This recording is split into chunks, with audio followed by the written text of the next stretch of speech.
Thank you, Halla. You don't look any worse the wear for having been on those front lines. Well, it was quite the experience.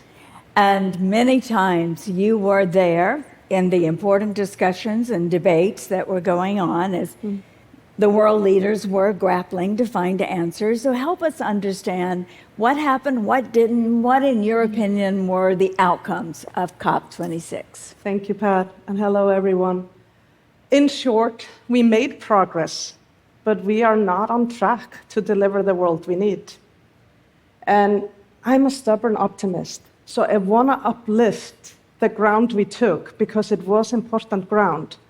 But I also want to be very clear that I left Glasgow with a very visceral feeling that there was this gaping generational and trust gap that we are almost unable to bridge because we have become so deeply divided and we're essentially in a crisis of trust. And so we're facing an existential climate crisis, but the greatest barrier may be that we don't have trust.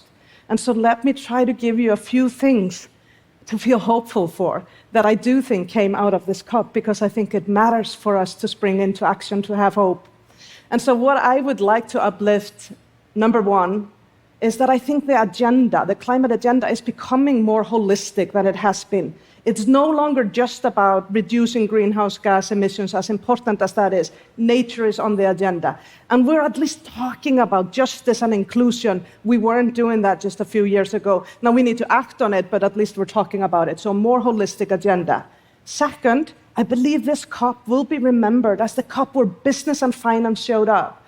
And we can say that doesn't matter because the COP process is created for governments, but that matters so much. Governments cannot solve this alone. We need public-private partnership, and we need to be working with civil society. We need radical collaboration, and I feel like that's starting to happen. I have some hope in that. And then third, we saw some unlikely alliances. We saw, well, B-team leaders and other business leaders stand with the climate vulnerable forum countries that are contributing the least to this problem, but are being hit the hardest by them. And we saw business leaders standing there with presidents of countries that are dealing with terrible situations, demanding that the global north deliver the 100 billion for the global south and then some to help mitigate this crisis. And last but not least, we had actually accountants show up as the change catalysts that may change the world. And who would have thought? But we announced the International Sustainability Standards Board, and this may not mean anything to many of us, but it means everything to changing norms in business, because it means we're going to start measuring and disclosing what matters. And so I think these things should all give us hope, but let me not gloss over the fact that we had these gaping gaps between the inside and the outside that actually left me feeling that we have so much hard work to do now. We can't leave that moment behind us. We right now must rise. We have a narrow window to deliver this future we need. And it is going to take all of us leaning in, not just around one global moment, but in one global movement of private sector, public servants, and civil society actors and activists coming together in a more radically collaborative way than we ever have before.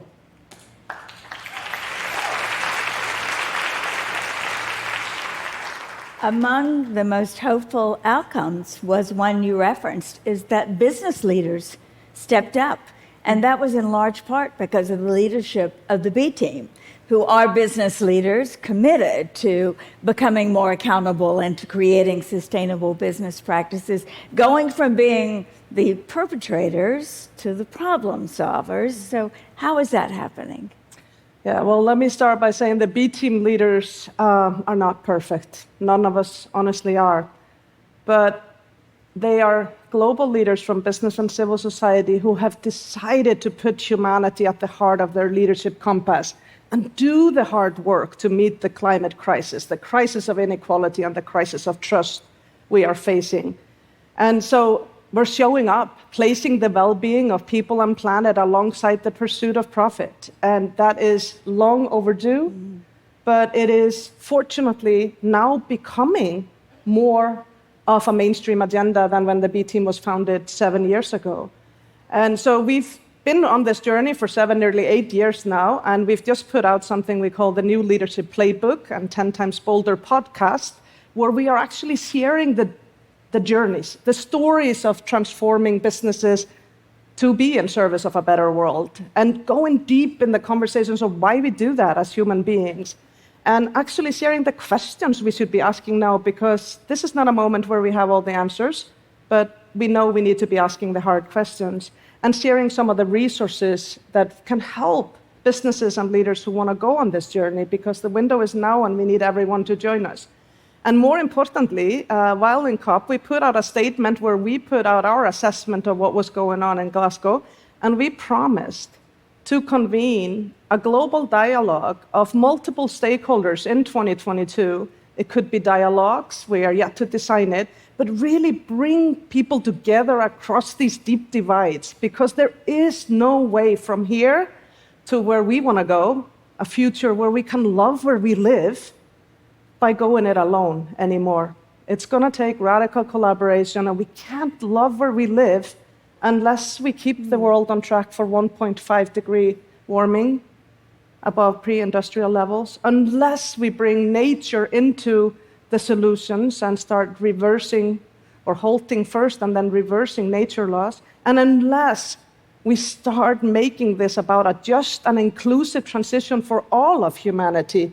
And this is going to be the hardest work we ever do, but we created this world, so we can co-create a world where we love where we live. And I don't know a single human being that doesn't feel deeply frustrated with the moment we are in and is interested in navigating this transition to a better future. And that's the work that we have to do in the next 8 years. The most difficult work of our lifetimes has to happen in the next few years. The B team and other business leaders who were there, you've also developed some really specific actions, some things you believe need to change. Share those with us. Yeah, so if we want to love where we live, we have to change who to change how we lead, run businesses, and our economy. What do we mean by that? Without closing the gender, racial, ethnic, generational, global north, global south gaps around every table, so we can start redesigning the table, we are not going to be able to design a world that is trusted, inclusive, and works for all. Right now, it is a rather male and a rather pale world, and you all know what the third thing is. That's going to give us a rather stale world. Well, that is not what we need now. We need the greatest human transformation of our lifetimes to happen now, and that should be exciting. It's a huge business opportunity. It's a huge opportunity to unite people, and it's a huge opportunity to create a world that works for all. But we have been going about this with sameness or conformity in leadership. I have said before, we suffer from a crisis of conformity in leadership. So the only way to disrupt that is to bring difference to bear. We have to close these gaps in leadership no later than by 2025. It should be on everybody's agenda to close these gaps in every leadership room, in every design room, everywhere. But we also have to rethink what leadership is. It is no longer something that comes only from people in positions of power. Leadership is and has always been something that is inside out. It's in all of us. And the greatest work we do in life is to unlock it in service of something that we care about. And so changing who to change how is also about changing you to change how, and about each of us doing the work to come from the inside out, bring our humanity to bear, bring our courage to bear, drop from our heads to our hearts more often, because business schools, our capitalistic system has trained us overly much on the left side of our brain only. And we won't be able to calculate our way from where we are to where we need to be in Excel alone. Technological transformations are critical, and we have a lot of them in place and a lot of them underway, and we clearly have enough money in the world, but those things may not be matching up. The missing piece is transformational leadership. So we need to drop from our heads to our hearts and unlock courage and what we care about and our humanity And we need to face the truth that our economic system may have served some well for a long time, may still be serving some, but has failed to serve the many for quite some time. So unless we reset and write the rules in our economic system and align the incentives with the future we're trying to deliver, we are going to be unable to do it. And let me just give you a couple of facts. Our governments are spending $11 million a minute in subsidizing fossil fuels. And a year, $1.8 trillion into subsidies that are environmentally harmful. So we go to Glasgow and we set goals for the future, and then we go home and we invest in the past. This is insanity, if I've ever seen it. So it is. So brave leadership matters, and that's what the B Team leaders are trying to do, and we need a lot more people to join us. But brave leadership in a broken system isn't going to work. So we have to write the rules, we have to change who to change how, and I say change who to change how is the transformational lever. It's going to help your company become future fit. It's going to help unlock the innovation you need. So it's a lever to lead the transformation, but let's not excuse the role of governments. Governments have to write the rules. They have to align the incentives.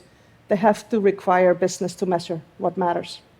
Such important actions that must leave us all thinking, though, what is the one thing that we can do? Our friend Mary Robinson says, make it personal, make the climate crisis personal. How do we do that? Well, for me, it's incredibly personal. I carry Mother Earth, and I'm now changing it to Daughter Earth around my neck. It was a gift from my husband and 2 children.